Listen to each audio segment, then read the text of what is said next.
கிராம சபை கூட்ட நிகழ்வுகளை வீடியோ பதிவு செய்ய உத்தரவிடக் கோரிய வழக்கில் தமிழக அரசு விரிவான பதில் அளிக்க உயர்நீதிமன்ற மதுரை கிளை உத்தரவிட்டுள்ளது. ஆண்டுதோறும் 4 நாட்கள் நடைபெறும் கிராம சபை கூட்டத்தின் போது வரவு செலவு கணக்கு மற்றும் அடிப்படை தேவைகள், தீர்மானங்கள் உள்ளிட்டவைகளை வீடியோ பதிவு செய்து இணையதளத்தில் பதிவேற்றம் செய்யாமல் அலட்சியமாக செயல்படுவதாக பொதுநல மனுவில் தெரிவிக்கப்பட்டிருந்தது. இது தொடர்பாக தமிழக அரசு பதில் அளிக்க உத்தரவிட்டு வழக்கை 2 வாரங்களுக்கு ஒத்திவைத்து நீதிபதிகள் உத்தரவிட்டனர்.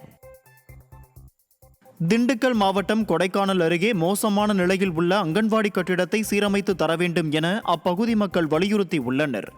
கொடைக்கானல் அருகே உள்ள பேத்துப்பாறை கிராமத்தில் அமைந்துள்ள அங்கன்வாடி கட்டிடத்தின் மேற்கூரை ஆங்காங்கே இடிந்தும் கட்டிடத்தின் கதவுகள் மற்றும் ஜன்னல்கள் உடைந்த நிலையில் இருப்பதாகவும் அப்பகுதி மக்கள் குற்றம் சாட்டி உள்ளனர்.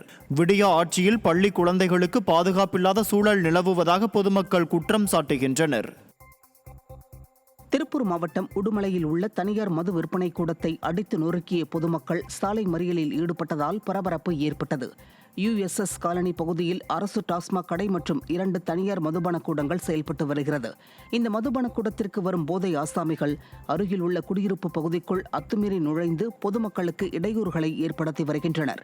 இதுகுறித்து தனியார் விற்பனை கூட மேலாளரை அணுகி ஆதங்கம் தெரிவித்த நபரை அங்கு பணிபுரியும் ஊழியர்கள் சரமாரியாக தாக்கியுள்ளனர். இதனால் ஆத்திரமடைந்த மக்கள் தனியார் மது விற்பனை கூடத்தை அடித்து நொறுக்கியதோடு சாலை மறியல் போராட்டத்தில் ஈடுபட்டதால் அப்பகுதியில் பரபரப்பு ஏற்பட்டது.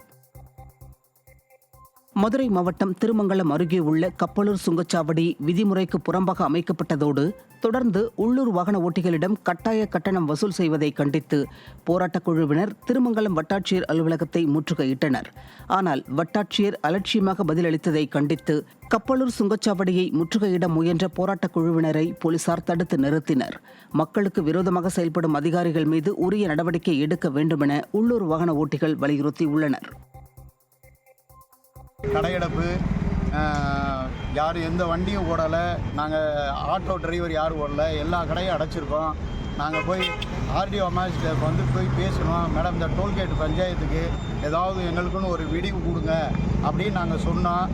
ஆனால் அவங்க எங்களுக்கு எதுக்குமே தலை சாய்க்க மாட்டுறாங்க. கேட்டால் முடியவே முடியாதுன்னே எங்கள்கிட்ட ஓப்பனாக பப்ளிக்காக சொல்கிறாங்க. அதுக்கு மக்கள் நாங்கள் என்ன செய்கிறேன்னு தெரியல. மக்களாகவே எங்களை மதிக்கலை.